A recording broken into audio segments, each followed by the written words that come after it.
Hey, this is WhyBeAre with BeamNG.drive, and today we're going to be taking a look at a map called South Park. No relationship to the TV show, if that's what your initial thought is. And we have 5 different locations we could start up, but the ones with names don't have images, which scares me a little bit. So we're just going to start at the default one like I always do. One of the interesting things about this map is that it's based on a LiDAR height map of Denver, Colorado. That means there was a satellite in space that estimated the height of all of the terrain, and then that information was used as the base for this map. And then all the other stuff you see besides the bumps was added manually. So like the trees, the bushes, the different looking terrains, all of that was added manually. So I figured we'll start with just driving around through the terrain a little bit, trying to tap a tree here and there just like that, although that broke the rear drive shaft. I didn't expect it to do that much damage to me. We can still pull it along with the front though, all crooked and nonsensical. Like this thing does not want to drive at all. We're just gonna make it hit one more tree, hopefully. There's one more tree. Okay. That concludes this off-roading portion for now. Let's do a little bit of on-road driving with just normal Bruckle Legrand. And with this vehicle, our goal should be to stay on this road right here. You also notice up ahead of us, we have some bus stops. And yes, this map is compatible with the bus mode. So if we go ahead and pull up bus routes, you'll see that this map is an option that you can use. And you have 2 different routes you could choose from. We're not going to be doing that for now, though. We're going to be using my Legrand. I didn't pull out this Legrand to drive for only like 15 seconds. Gotta drive it for a little bit more than that. We'll just cruise along the road a lot faster than a bus would be doing. And the only goal here is to stay on the road again. Just don't go in the dirt. Don't go in the... I went in the dirt. I went in the dirt. It lasted 30 seconds about until I went in the dirt. So can I get another 30 seconds out of this thing before I go in the dirt again? Let's find out. Probably not. It's going to be like 20 seconds and look, I'm in the dirt again. I'm not good at driving, apparently. It's a lot harder to drive somewhere when you don't know the roads too well. You see a corner and you think, oh, I could go through that 80 miles per hour as you fly into the dirt and you realize, no, I should have been going through that at 40 miles per hour, not 80. It's like right here, I'm actually slow it down just because that one looks a little bit more tight. Yep, there we go. That's the thing, that you learn that by doing a track many, many, many times. All I do is I learn the general layout of the place and say, okay, let's get going when I make a video for a map. That's all I do. Because if I really wanted to learn all the intricacies of every single corner, every video would take forever. Like practicing and practicing on a racetrack, that's okay because it might take a minute or 2 to do a lap and you can do 10 laps in 20 minutes and get a pretty good feel for things. But something this big, where it's like 5 miles across, you're not going to be able to do that much that quick.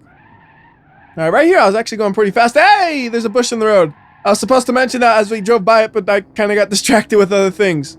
It was on my list of things to mention, was bush and road, and then I didn't. I mean, I'm sure you saw it. It was on screen for a few seconds before I zoomed right by it.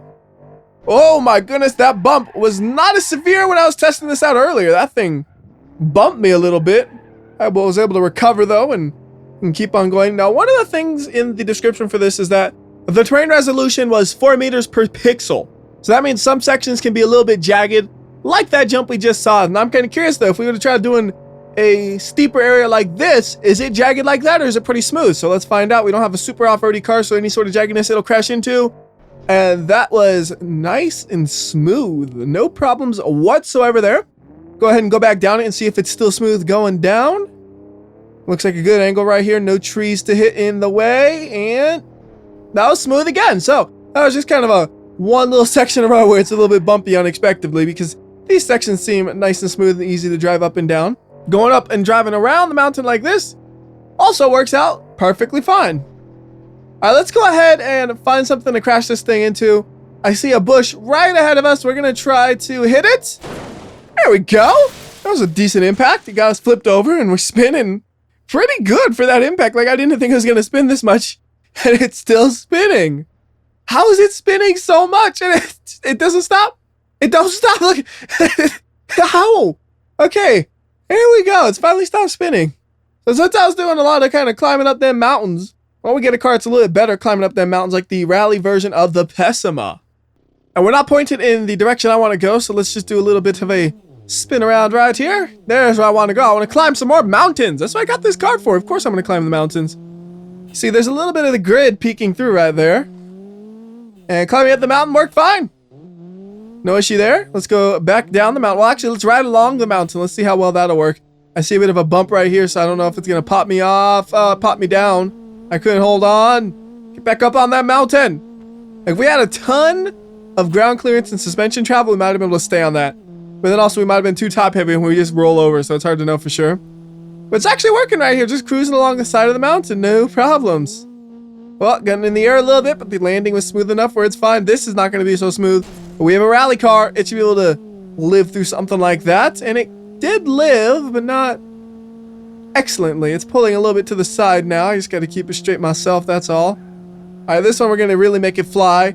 Let's go! Oh!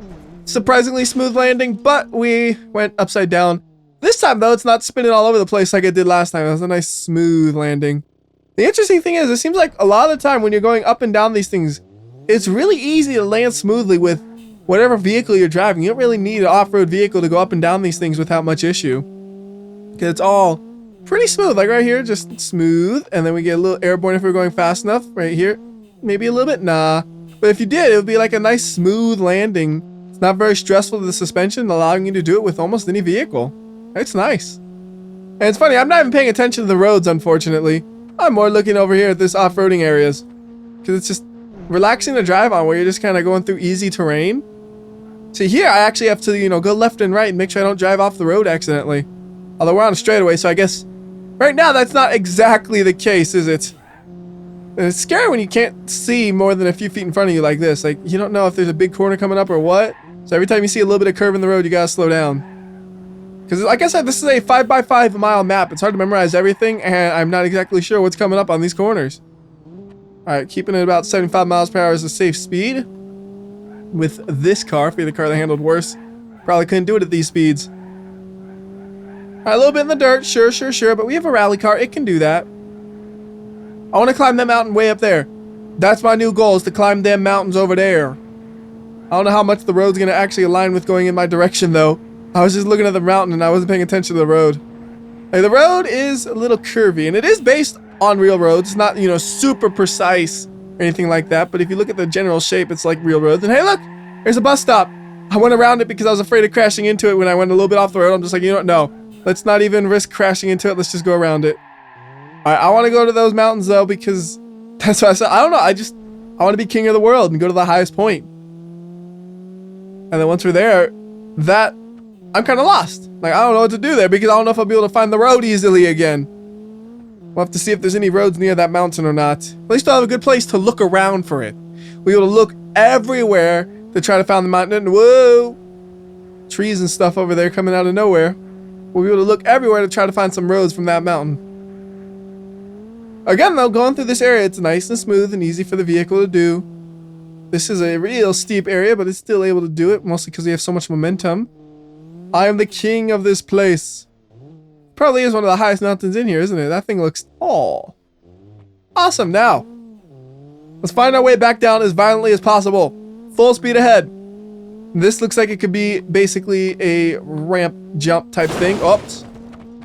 Well, it's not the way I wanted that to go. Let's say that. The car got airborne before I could adjust for the tree in the way. Like, I thought I was going to be able to drive around the tree, and then suddenly, oh, steering doesn't work because I'm in the air. So let's try it like this. That's what I meant to do. There we go. Now we're flying. Or actually, it makes me want to take a car with like a ton of suspension travel and try to do this jump and see how well it copes. This one is not going to cope so well. Oh, well. It coped better than I expected, to be honest. Like, the wheels are still attached. The suspension's blown up, but the wheels are attached, and I have enough steering to avoid the trees.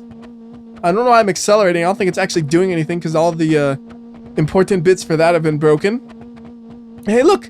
There's a road right over there. Perfect. But first, ground clearance testing. Well, not ground clearance testing. Jump testing. That's all we're testing is a jump. Let's get the custom, which has a lot of suspension travel and big soft tires. It should do well here. As long as I can keep it level. That's going to be the hard part, is just keeping it level in the air. Let's see if we can do that or not. Just going to hold the accelerator. It's staying nice and level. Didn't fly as far because it's a little bit slower. And... oh, look at that. I think it's going to make it through this with very minimal damage. Like, oh, we got a little bit of suspension damage just as before, but it's not as severe. Like, I think it's mostly the front being a little bit misaligned, and then the rear, something's a little bit messed up there, but it's not like the other one where you couldn't even accelerate. This thing used to be able to still accelerate until I rolled it over and the tires fell off, and then we wrapped it around a tree.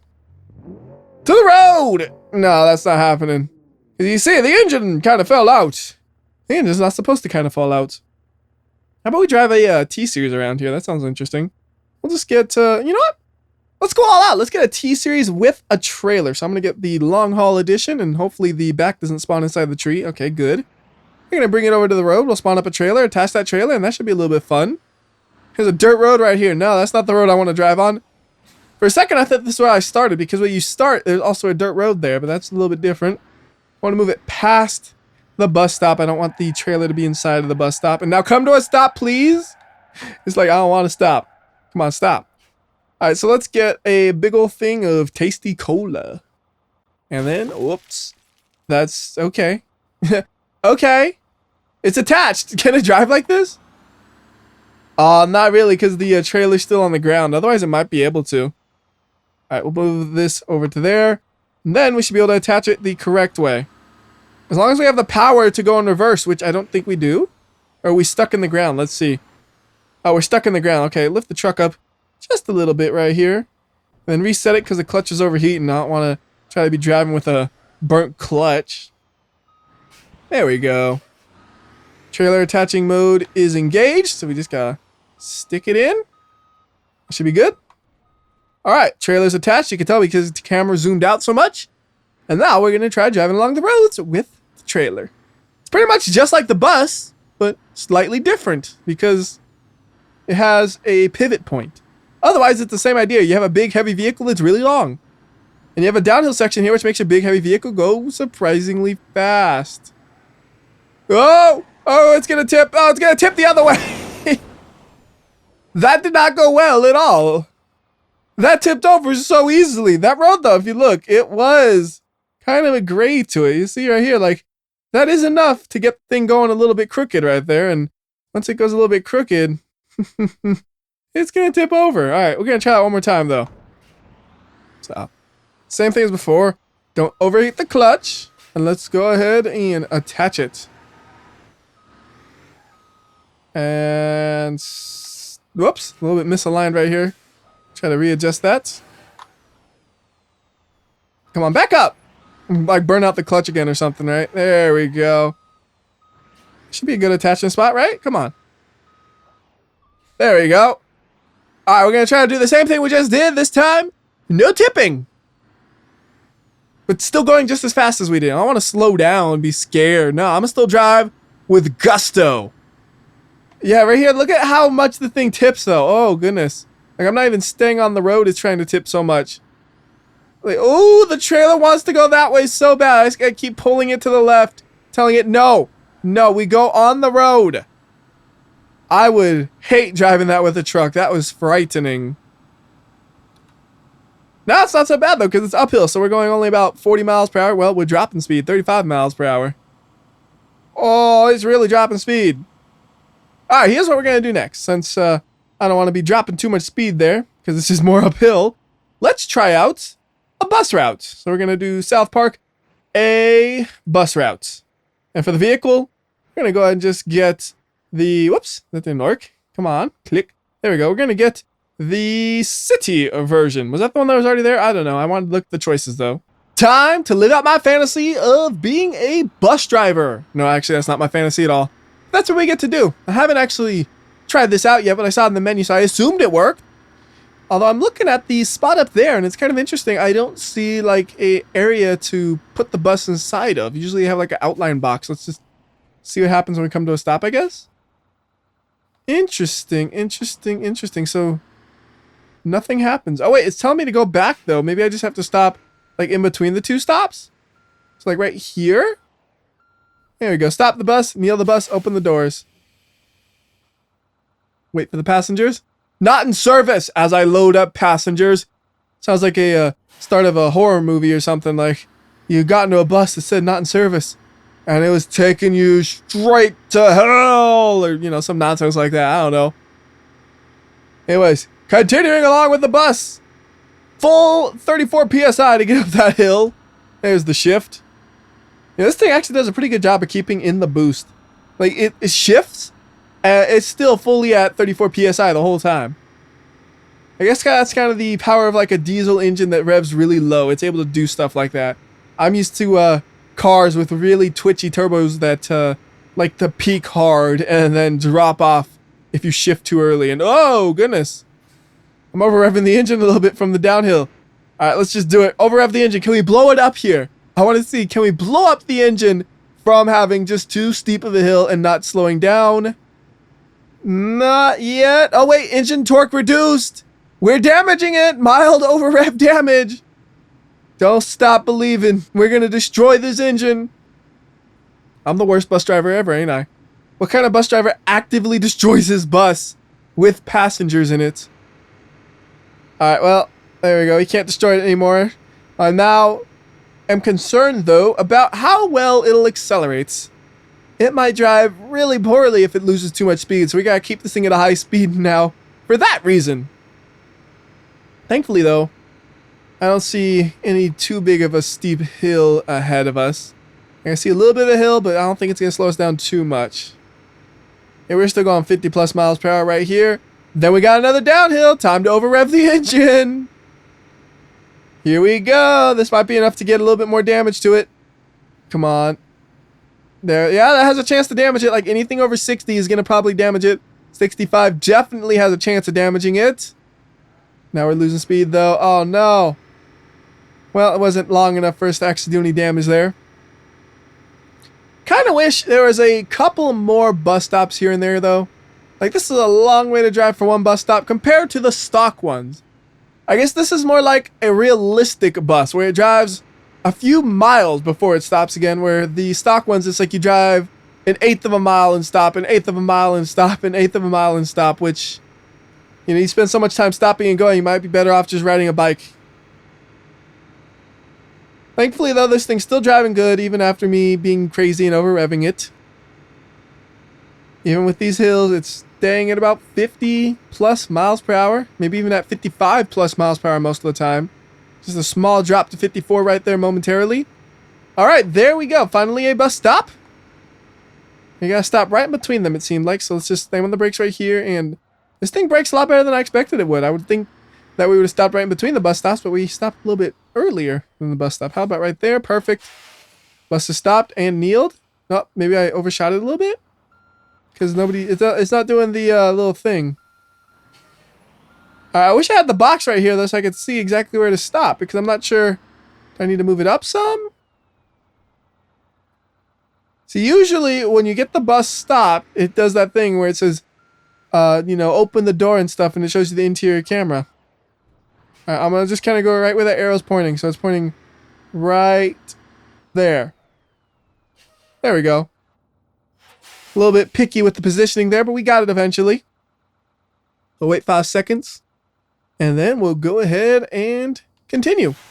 And one thing I never noticed, though, is like, I don't know if it's just the buses by me don't actually do it, but I've never actually noticed that a bus leans over outside of video games. It's just something I never pay attention to, I guess, but I assume the ones in my area that they do lean over. You know, next time I see a bus stop, I'm just going to sit outside of it for a bit, and when the bus comes up and picks somebody up, I'm like looking at it real closely, like, is that bus leaning? Just to figure that out. That's gonna be how I spend my weekend, probably, is staring at a bus stop, waiting for a bus, and seeing if it leans. I don't ride buses pretty much ever. That's the problem. Like, I used to ride the school bus, but, you know, I was so young back then, I couldn't remember if a bus would lean or not.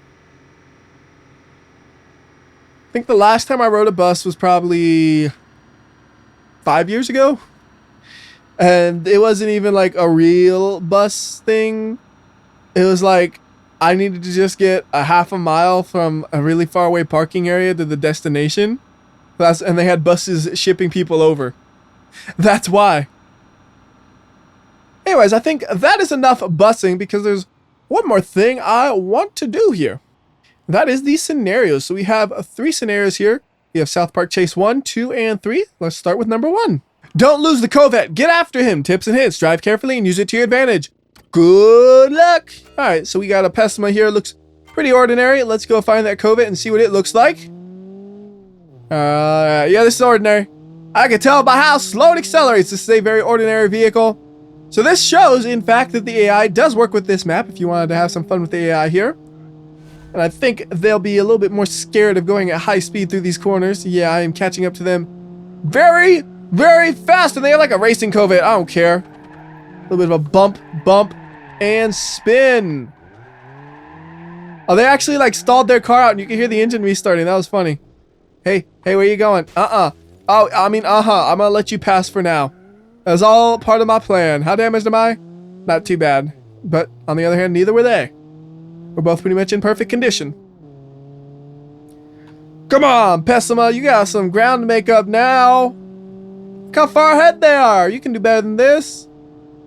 I think that was the easiest spot to catch them because there was those nice corners that they slow down for. Here, I'm slowing down because of the hill. I'm dropping below 80. Although they did slow down a bit too, it looks like, so I'm going to be able to catch them. Come on. Oh no, but there's a straightaway. No. Get back here. Well, they're not losing me, but I'm not gaining anymore. I see their brake lights coming on. That means there's my chance to gain.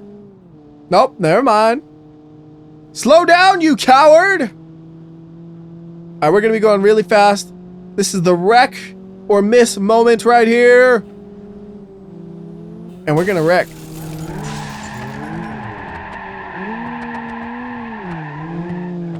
Oh no, I'm gonna hit the trees. No, wait, we're good. They stalled out again, that's funny. Alright, they're gonna try to drive away, obviously. I'm just gonna box them in, though. It's hard to make a box with only one line, but I'm gonna do the best I can using the trees over here. Try to, like, push them. Maybe I can lock together. There we go, I locked together with them so they can't get away. Alright, there we go. It says, you got him. Got him. So let's go ahead and try chase number 2. Don't lose the hopper. Then we got the same information as before, as well as the same good luck as before. Let's go ahead and get the hopper over there. He looks like he's a pretty normal hopper. I got the cool convertible one. That means I'm lighter weight, so I should be able to catch up to them easier because I should be pretty fast, right? Well, they probably have an upgraded engine compared to mine. And, ooh, this looks good. We're gonna fly at him. Fly at him. Oh, that was stupid. I broke my axle too, so we're going to try that again with a little bit less stupidity going on. Or this same amount of stupidity, and maybe this time we'll actually make it. I need to gain a little bit more ground on them to be able to line up the hit, I think. So I'm just cut this corner a little bit, as you're seeing right there, to make it a little easier to fly at them, hopefully. So here we go. Gonna just fly, baby, fly! That's how you stop a hopper. Easy mode. Like, I feel bad doing it like this, and I feel like I should do it the correct way as well. I mean, there's no way they're going anywhere. They're just kind of sliding down the hill, so we'll go ahead and try it one more time. This time the legitimate way, where we don't just fly at them. I mean, I guess in a way that was legitimate. Like, I didn't break any rules. I got an off-road vehicle. I can off-road the off-roads if I wanna. Alright, so here we go. Reasonable ways this time. Oh, they off-road right there on their own, don't they? Yeah, like, they're gonna almost wreck themselves right there. Ooh.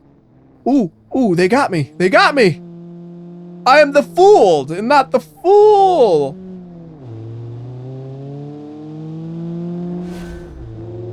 Wait, why does it just keep up with the hopper? Am I not supposed to have actually wrecked them yet? I'm gonna wreck them anyways. I don't care. Gotcha. Just a nice little pit maneuver right there and then kind of push into them. So hopefully they kind of get stuck inside of my bumper and become immobilized. What I gotta do is push them between an object and me. How about that building over there? Come on. Nope. Whoa. Stop it. Stop accelerating, you fool. There we go. Now we're stuck together. Nuh-uh. Nuh-uh. No. You're staying right here. And we are done. So let's go ahead and try the final scenario called South Park Chase 3. Track down the suspect. It's very foggy this morning, so drive carefully. Well, if it's foggy, turn on our lights. Then, well, might as well turn on the siren as well, since we have it available to us. Doesn't make things that much brighter, but it is cool to see the red light being reflected off the road a little bit as we drive along. Very faint though. If you like just kind of stare at the road, you can barely make out how it kind of comes red every now and then. I don't actually see the suspect anywhere, although it did say track down. So I guess that means I have to actually find them and hunt them down, which might be kind of hard because this is a pretty big map. Like, there's areas that I didn't get to show off in the video so far, like these buildings over here. Look at all these buildings and stuff. You got some water over here. Got some more buildings. Like, there are a lot of areas in this map I didn't get to show off because it is a 5x5 map, apparently. Or a 5 mile by 5 mile map. So it's just hard to do that. And here's a roundabout! The American way! Ooh, that was... I did not expect the roundabout to be so bumpy. I thought we'd be able to just kind of fly straight through it without literally flying. And I guess, since I'm on the hunt, what I want to do is I want to cut the roads as much as possible, because that allows me to see more roads at once to be able to find them as fast as possible. You can say it's cheating, I say it's strategy. And it's also risky, because you could do what I just did right there and damage up the vehicle by cutting all the roads like I'm doing right here. It's like, are they over there? Who knows? And you sneak up on like peekaboo as I fly out of the ravine. It doesn't look like they're over there. So that's the idea, though. We cut the road so we don't have to actually drive the road, but we can see like all that road from up here and get a good idea of where they're at. Actually, that's another good way of doing it. Go up to the mountain and then look down upon things. Let's try that out. So let's go to a high spot over here. This thing hasn't been driving straight for a while. That just made it a little bit more slippery as I drove along. Like, we can see roads way over there. Could I make out a car? That I'm not sure about. That I am not sure about, actually. Well, I'm not seeing anything at the moment. Come to a stop before we roll off the mountain, though. Stop! Oh my goodness, I didn't want to stop.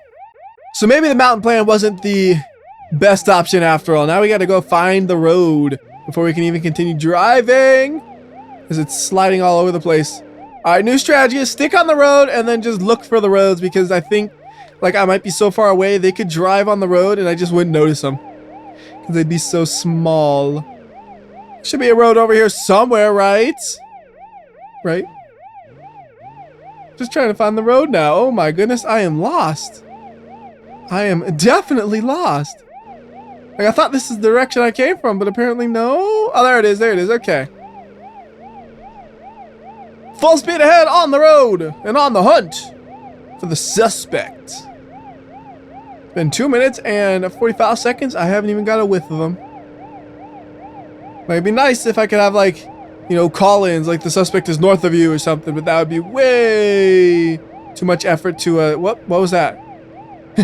Apparently the suspect has possibly wrecked himself. Don't know exactly what happened with him there. Now, I'm just trying to maintain as much speed as possible right here. I don't want to slow down too much. So wherever they are, I want to be able to find them fast, which means I gotta drive fast. Oh no, is this a dead end? Wait a minute, is that them? Maybe they were turning around at the dead end and now... BAM! Suspect captured. At least he better be captured after that. No, actually, you know, suspect's probably not captured. Suspect is probably dead. Anyways, that'll do it for this video. Till next time, this is WhyBeAre. I'll see ya.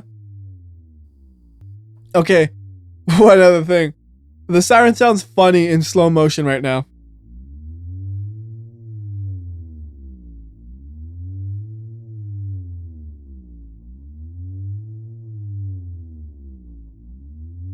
I think it sounds funny at least.